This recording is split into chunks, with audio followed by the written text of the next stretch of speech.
because they got caught with their pants down, basically. And now they're in full-on smear campaign mode in the media, which you would expect, calling him a traitor, getting his father to call him a traitor. And this is how what you call the New World Order works. Am I right? Yeah, well, I mean, anything in general, anything that I see like that in the media or anything, I take with a grain of salt, and I really don't know what to believe, whether to believe it or not, because with that fellow you're talking about, that could just be a part of it too. I mean, he could be, it's just a big story, and that's something I touch upon in Pop Illuminati, as well as our media and the whole media circus and the politicians. It's just one big made-up narrative. It is a fiction in itself, and that's part of our popular culture. And we choose to believe that as if it's something real that's happening, when really it's as real as WWF wrestling is real. So I don't know if I really believe any of that. It's just more propaganda and more brainwashing, more conditioning. So, I don't know. And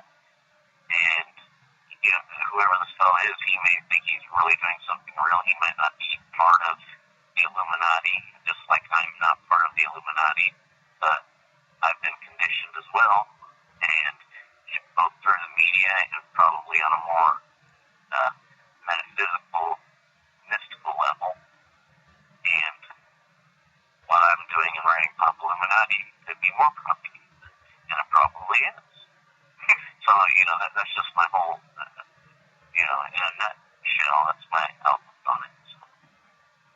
Well, you keep dropping the word mystical, and I know that you cover a certain philosophy that you have developed in the upcoming Pop Illuminati Volumes 1 and 2, and you call it the Hollow Mind, which is sort of yin and yang. Can you explain that?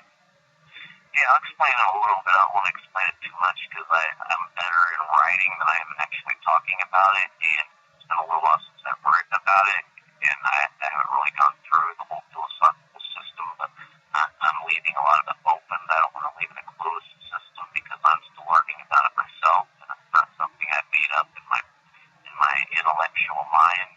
And I believe I was a conduit that received it, but I also learned intellectually too from reading things, because I've done a lot of research on this while making this video, which I continue to do. The cosmic yin-yang hollow mind. Basically, there's a lot of science that points to the universe being a holographic universe, which basically means, I don't want to get into this trying to explain it too much, but just like in a nutshell, within each of us, within each part of the whole holographic universe, if you kind of piece off just like a holographic film, are you there? Oh, I'm here. I'm sorry. Oh, okay, just make sure. If you kind of piece off of it, you'll find the whole image within each little piece you cut off. So basically, within anything, I'm looking at the sun drop pop can right here in front of me, grand sun drop. But anyway, if I look at that, the whole universe and everything is contained within that. Now that's the holographic universe part of it, and it's very sketchy, I know. But then I look at it also as a yin-yang system, in that there's good and evil. You can use any word you want, but there's the darkness and the light. That's all fluid, it's all it's in flux, it's forever moving, but it's moving towards something. And evil must have its time for the good to have its time. Now, I'm not saying both are on equal ground, like good and evil are both. One's not better than the other, because you look at the yin-yang symbol, it's a circle, and that shows a completeness. And that, to me, means good. But right now, we're living in a time where the evil must happen. It's going to happen. The New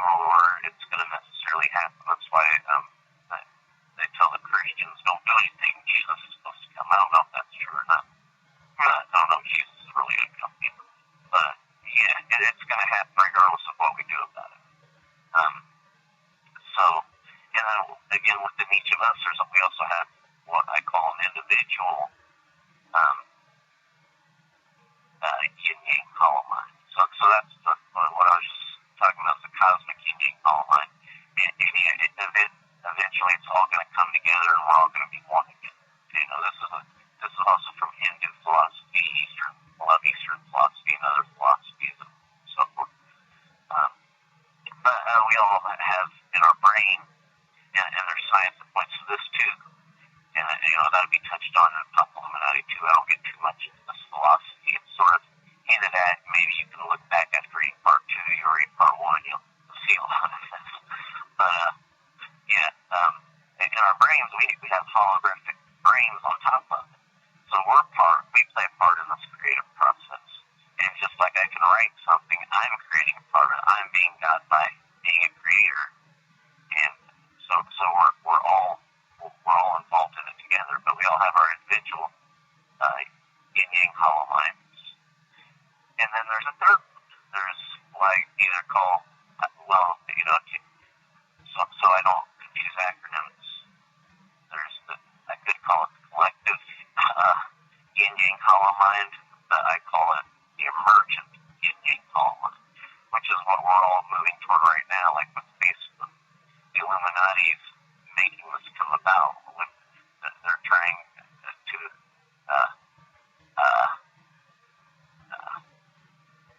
assimilate all of everyone's mental life right now by the aid of technology. And that's Facebook, which I call basically the digital mega brain. That's a part of it's the Illuminati Digital Mega Brain Project. And so that's some pretty earth-shattering stuff. Right. You think about it. Yeah, it makes sense when you think about it, because every post, every share, every like is recorded somewhere by someone, and they're mining data from us. We're aware of it, but we don't care. We'll still sign in tomorrow or later tonight or after this, and we'll still keep sharing, liking, and commenting, and it's almost like a willful surrender, but I mean, I'm going to stop. Are you going to stop? No, I don't want to, and that's part of the ingenious thing about Facebook is the Illuminati has developed a way to make us fiend to provide them information, personal information about ourselves. And it's an addiction for a lot of people. And we just go on there and we'll just say anything. And anything you write on Facebook from a single period to several paragraphs tells something about yourself. And you're sitting there disclosing all your fears, your dreams, your aspirations, what so-and-so did. And you have all your friends and neighbors watching this and watching what you do, not only what you do or where you went, but your inner thoughts, your inner experience that you're sharing with them. And so basically, not only you, but all your friends and everyone else, everybody you know, are collectively and functionally becoming the all-seeing eye. So that it comes back to that yin-yang where we'll be cycling around, and that eye up in the sky is really all of us. Wow. And, whoa. Right. Now that's a revelation. Is that a hint of what Pop Illuminati kind of reveals to us readers? I mean, yeah, well, more in part 2, but it gets even deeper than that. And I don't want to explain too much. I'm still learning a lot about it myself. It's being, I want to say revealed to me, but yeah, that's what it is. It's being revealed to me as I go. Now, you've had a lot of creative freedom under this Pardon me? I'm sorry, do I now? I started to drop the phone. How do I just say I apologize? Dynafolks Ministries. You have a lot of creative freedom so far under him, under Jordan Crawls, Dynafolks Ministries. Do you think that any of these projects could have come to light anywhere else? I don't know. I think Dynafolks Ministries, I haven't read any of the other books yet, but I'm waiting for a big crap load of them from the other authors, and I hear a lot of them are great. So I look forward to reading them, and they look very interesting and kick ass. So, but if could they that I'm telling it? Probably not. And that's a great thing about that Tux Ministries. Daniel, did you want to jump in, or are we good? I'm good for right now. Okay. Now, you also have a short story collection coming out called The Man with the Donald Sutherland Face. Yeah. Is it way later this year after Pop Illuminati? No, it's later, but not much later. I'm hoping maybe even by the end of the summer that'll be out too. So first it'll be Great Flood, the New World Order, the re-release of that through Tux Ministries, the limited edition chapbook. But still, that one can be bought. You can get it through Amazon, either as a paperback version under the pen name Jack Lutz, because I used that at the time because I was a little paranoid, but now I really don't care anymore because I don't think, unless I do something wrong, I have any danger of being killed anymore, because I think I'm a part of the awakening process for people, which is necessary, as I was saying. A lot of people do have to awaken. But I'm sure that'll be it. Were you really ever, did you ever feel threatened by what you've spoken about in your writing? Was there ever a time when you felt, you had some strange encounter with someone? Yeah, there's been a few times when I was writing this, and I even remember sending Jordan Cole an email saying, once this book is over, I don't want any association with the Illuminati anymore, because the instance I can remember that prompted that, well, other than general paranoia, was just, there's a few instances on Facebook where people would kind of hint at, is that your real name, and so forth, and they seemed a little shady anyway, and I dropped them. Just like, I remember being at Buffalo Wild Wings, and a fella came up to me, he sat down next to me and started talking about, the Democrats, Republicans, they're in the same, they're in bed together, basically, the elite, all this stuff, and then he was also saying, some people say that, and he's talking about Bill Gates, how he's a great guy, and I remember just having a conversation a few days, just earlier that day with somebody, we were talking about Bill Gates, how he's involved in it too, but anyway, he was trying to tell me about, you can be a success in this world, and he was telling me a bunch of stuff, and I was sitting there listening to him, and I was trying not to engage it, with them, like agreeing with them about the conspiracy part that he was hinting at, but I was like, yeah, I used to think that stuff about all that conspiracy stuff, I don't anymore, it just kind of freaked me out, is what it did, and I don't know, it could have been a coincidence, I'm not saying that, I'm not, because I don't go around being paranoid all the time, but, just, and then I'd go outside, and somebody suddenly would be outside behind me, with the phone in their hand. I was just noticing all these little things, but now I don't even try to notice anymore. I'm much better, and I don't, like I said, care. So, I'm okay with it now.